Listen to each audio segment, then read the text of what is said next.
हो गया है मुजफ्फरपुर वालों की आवाज को। मोदी जी को फिर से प्रधानमंत्री बनाना है या नहीं बनाना है? 25 में भाजपा सरकार लानी है या नहीं लानी है? तो मेरे साथ दोनों हाथ उठाइए, विजय के संकल्प की मुट्ठी भींचिए और प्रचंड आवाज से बोलिए, भारत माता की, भारत माता की। मंच पर उपस्थित हमारे प्रदेश अध्यक्ष श्रीमान सम्राट चौधरी जी, विपक्ष के नेता श्रीमान विजय जी, श्रीमान साहनी जी, मंच पर उपस्थित भारत सरकार के मंत्रीगण, सांसदगण, विधायकगण और बैठे हुए भारतीय जनता पार्टी के पदाधिकारीगण, और आज ये रैली नहीं रेला दिख रहा है, उसमें आए हुए सभी प्यारे भाइयों बहनों माताओं और मेरे जिगर के टुकड़े जैसे युवा मित्रों, आप सभी को नमस्कार। सबसे पहले तो मैं एडवांस में ही समग्र बिहार की जनता को छठ महापर्व का बहुत बहुत शुभकामना देना चाहता हूं। अभी ही छठ का उत्साह दिखने को मिल रहा है। मैं छठ मैया से प्रार्थना करता हूं कि आने वाले समय में ये बिहार जंगल राज से मुक्त हो, पलटू राम से मुक्त हो। मित्रों, मैं यहां स्थित बाबा गरीबनाथ और खगेश्वरनाथ मंदिर में विराजमान भगवान शिव को चरण में वंदना कर कर मेरी बात की शुरुआत करता हूं। मित्रों, ये भूमि खुदीराम बोस, जुब्बा साहनी, पंडित सहदेव झा जैसे क्रांतिकारियों की भूमि है। ये तीनों क्रांतिकारियों को मैं प्रणाम कर कर मेरी बात की शुरुआत करता हूं। मित्रों, आज मैं जब उत्तर बिहार में आया हूं तब लगभग पूरे बिहार के सभी अंचल का मेरा दौरा आज समाप्त हो रहा है। मैं फिर से एक बार बिहार की जनता का हृदय से धन्यवाद करना चाहता हूं। मित्रों, 2014 में बिहार की जनता ने मोदी जी को 31 सीटें दी और 19 में 39 सीटें दी। इस बार 24 में एक का कमी रह गया है। 24 में 40 की 40 सीटें मोदी जी की झोली में डाल दीजिए। और मित्रों, इससे भी बड़ा विनंती है कि 2025 में इस बार कमल फूल की सरकार बनानी है, भाजपा सरकार बनानी है। क्योंकि आपने जब आशीर्वाद दिया, ये पलटू राम ने पलटी मारकर जनादेश का द्रोह किया। मुझे बताओ, आपने लालू जी के जंगल राज के खिलाफ वोट दिया था या नहीं दिया था? जोर से बोलो, दिया था या नहीं दिया था? ये पलटू राम प्रधानमंत्री बनने के लिए बिहार के जनादेश के साथ द्रोह करे है और बिहार को जंगल राज की, गुंडा राज की भेंट पर चढ़ाने का काम नीतीश कुमार जी ने किया है।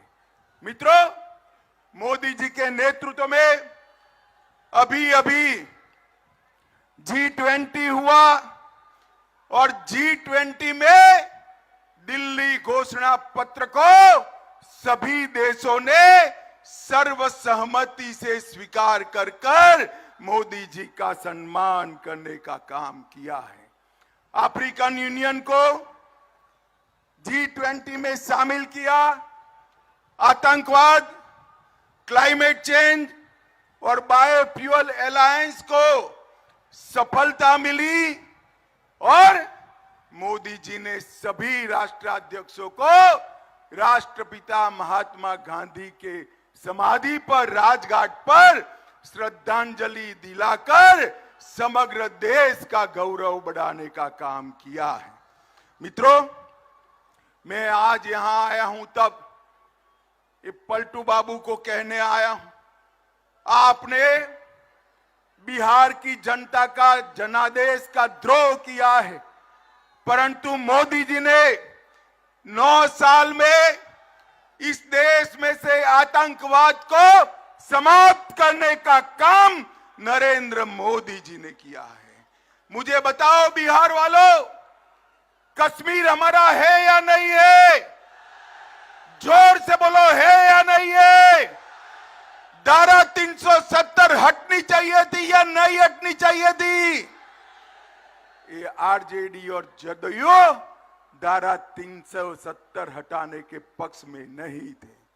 उन्होंने कहा कि धारा 370 हटाओगे तो कश्मीर में खून की नदियां बहेगी। लालू जी, खून की नदियां छोड़ो, किसी की कंकर चलाने की हिम्मत नहीं हुई है, कंकर चलाने की। मोदी जी ने ट्रिपल तलाक पर बैन किया, सर्जिकल स्ट्राइक और एयर स्ट्राइक कर कर आतंकवादियों को सीधा करने का काम किया, चंद्रमा पर तिरंगा पहुंचाने का काम किया, नया पार्लियामेंट का बिल्डिंग बनाने का काम किया और माताओं बहनों को 33% आरक्षण विधानमंडल और संसद में देकर मातृशक्ति का सम्मान करने का काम नरेंद्र मोदी जी ने किया है। मित्रों, ये जो इंडी अलायंस, उनका एक ही एजेंडा है, नरेंद्र मोदी का विरोध करना।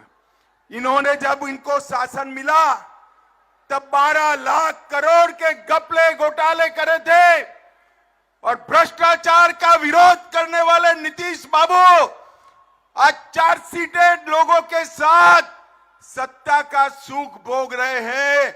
नीतीश जी, शर्म करो, शर्म करो। लालू की खिलाफत कर कर राजनीति की थी, आज लालू की गोदी में बैठे हो। माताओं, भाइयों, बहनों, मुझे बताओ, 2G घोटाला करने वाले इंडी अलायंस वाले चाहिए या 5G देने वाले नरेंद्र मोदी चाहिए? जोर से बोलो। मित्रों, ये परिवार की दुकान चलाने वाले लोग हैं। एक को प्रधानमंत्री बनना है और दूसरे को, बेटे को मुख्यमंत्री बनाना है। मैं दोनों को कहने आया हूं, नीतीश बाबू, प्रधानमंत्री छोड़ दो। इंडी अलायंस ने तो आपको संयोजक भी नहीं बनाया, आप कहीं के नहीं रहे। मैंने पहले ही कहा था, आप माने नहीं। तेल और पानी कभी इकट्ठा नहीं होते हैं, अलग अलग ही रहते हैं। आगे भी देखिए लालू जी आपकी क्या गत कर रहे हैं, क्या गत कर रहे हैं। और अब हर रोज छटपटा रहे हैं। लालू जी से निकलना तो है, मगर रास्ता नहीं बचा है। कभी कांग्रेस को गाली बोलते हैं, कभी कार्यक्रम में नहीं जाते हैं, मगर उनके पास कोई रास्ता नहीं बचा है। माताओं, भाइयों, बहनों, 2 प्रकार के जैम है। बीजेपी सरकार का जैम है जनधन अकाउंट, आधार और मोबाइल, और बिहार सरकार का जैम है जातिवाद और परिवारवाद, अपराध और माइनॉरिटी का तुष्टीकरण। आपने मोदी जी के जैम के पास जाना है, आगे नहीं जाना है। मित्रों, अभी अभी ये गठबंधन वालों ने बिहार की जनता को गुमराह करने के लिए पिछड़ा समाज के ख्वेरखा होने की बात करी। आज मैं बिहार के पिछड़ा समाज को कहने आया हूं, इनके झांसे में मत आइए। ये जो सर्वेक्षण करा है नीतीश जी ने, सर्वेक्षण करने का फैसला हुआ तब भारतीय जनता पार्टी नीतीश सरकार में हिस्सेदार थी और भारतीय जनता पार्टी का ये फैसला था। और मित्रों, सर्वे में क्या किया? यादव और मुस्लिम आबादी बढ़ाकर ईबीसी की आबादी को कम किया। अति पिछड़ा को अन्याय करने का काम ये लालू नीतीश की जोड़ी ने किया है। मित्रों, इन्होंने हमेशा पिछड़ा समाज का कांग्रेस ने बहिष्कार भी किया, विरोध भी किया, और मोदी जी ने हमेशा पिछड़ा समाज का सम्मान करने का काम किया है। माताओं, भाइयों, बहनों, मोदी जी के मंत्रिमंडल में 27 मंत्री, जोर से बोलो कितने मंत्री? 27 मंत्री ओबीसी समाज से हैं। 35% से ज्यादा मोदी जी ने ओबीसी कमीशन को संवैधानिक मान्यता दी है। लालू जी अब 10 साल तक यूपीए सरकार में थे, ओबीसी कमीशन को क्यों संवैधानिक मान्यता नहीं दी? इसका जवाब बिहार के पिछड़ा समाज को लालू यादव दे। नरेंद्र मोदी जी ने पिछड़ा समाज की सूची को राज्यों को निर्णय करने का संवैधानिक अधिकार दिया है, और इसके साथ साथ केंद्रीय विद्यालय, नवोदय विद्यालय और सैनिक स्कूल में ओबीसी समाज को, पिछड़ा समाज को 27% आरक्षण देने का काम नरेंद्र मोदी जी ने किया है। आईआईटी में सारे पिछड़ा और ईबीसी वालों का फीस माफ किया। नीट की परीक्षा में, मेडिकल के दाखलों में ओबीसी समाज और अति पिछड़ों को आरक्षण की व्यवस्था की। पेट्रोल पंप और गैस एजेंसियों में पिछड़ा समाज और अति पिछड़ा समाज को 27% आरक्षण दिया। प्री मैट्रिक और पोस्ट मैट्रिक छात्रों की वित्तीय सहायता की, और डीबीटी के माध्यम से सीधा बैंक का खाते में फीस भेजने का काम नरेंद्र मोदी जी ने किया है। मैं आज बिहार के ईबीसी और ओबीसी, पिछड़ा और अति पिछड़ा दोनों समाज को कहने आया हूं, ये सर्वे जो है ये छलावा है। हमने इसका समर्थन किया था, मगर हमें नहीं मालूम था लालू जी के दबाव में यादव और मुस्लिमों की संख्या बढ़ाकर अति पिछड़ा को अन्याय करने का काम ये नीतीश कुमार और लालू करेंगे। माताओं, भाइयों, बहनों, मोदी जी ने आज देश के 60 करोड़ गरीबों को आगे आने का रास्ता प्रशस्त किया है। और ये कहते हैं इंडी अलायंस वाले, जितनी जिसकी आबादी इतनी उसकी हिस्सेदारी। तो ठीक है लालू जी, सबसे ज्यादा आपके सर्वेक्षण में इकोनॉमिकल बैकवर्ड आया है। क्या आप घोषणा करोगे कि इंडी अलायंस का मुख्यमंत्री अति पिछड़ा समाज से होगा? इसकी क्या आप घोषणा करोगे? लालू जी मेरी बात का जवाब दे। मित्रों, इन्होंने हमेशा तुष्टीकरण करने का काम किया है। मुजफ्फरपुर, सासाराम, बिहार शरीफ, पूर्णिया, कटिहार, भागलपुर, इसके सहित समग्र बिहार में मुस्लिम तुष्टीकरण का काम किया है। इसको रोका न गया तो सीमांत क्षेत्र के अंदर बहुत बड़ी दिक्कत आने वाली है। मित्रों, पूरा बिहार गैंग वॉर का अड्डा बना है। भाजपा के नेता राजेश हांसदा की गोली मारकर हत्या की और हर रोज अब अपहरण होने लगे हैं। फिर से लालू राज आ गया है। रोजगारी का 10 लाख नौकरी देने वालों लोगों ने रोजगारी की रैली पर लाठी चार्ज कर कर युवाओं को अपना असली चेहरा बताने का काम ये लालू और नीतीश ने किया है। माताओं, भाइयों, बहनों, ये मुजफ्फरपुर में 200 करोड़ से 100 बेड का कैंसर अस्पताल हमने बनाया। लीची को जीआई टैग मिला और डाक टिकट पर शाही लीची को स्थान देकर मुजफ्फरपुर के किसानों को पूरे देश के अंदर बाजार देने का काम मोदी जी ने किया है। हमारी सरकार ने दरभंगा एयरपोर्ट पर अब 16 लाख यात्री ऐसी जगह दी थी। भाई और बहनों, केंद्र सरकार ने बिहार के विकास के लिए कोई कसर नहीं छोड़ी है। जब सोनिया मनमोहन की सरकार थी, लालू जी वहां मंत्री थे, तब 10 साल में बिहार को 1,50,000 करोड़ रुपया दिया था।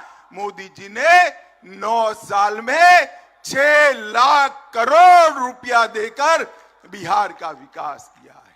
ये 6 लाख करोड़ रुपया ग्रांट इन एड एंड और डिवोल्यूशन का है।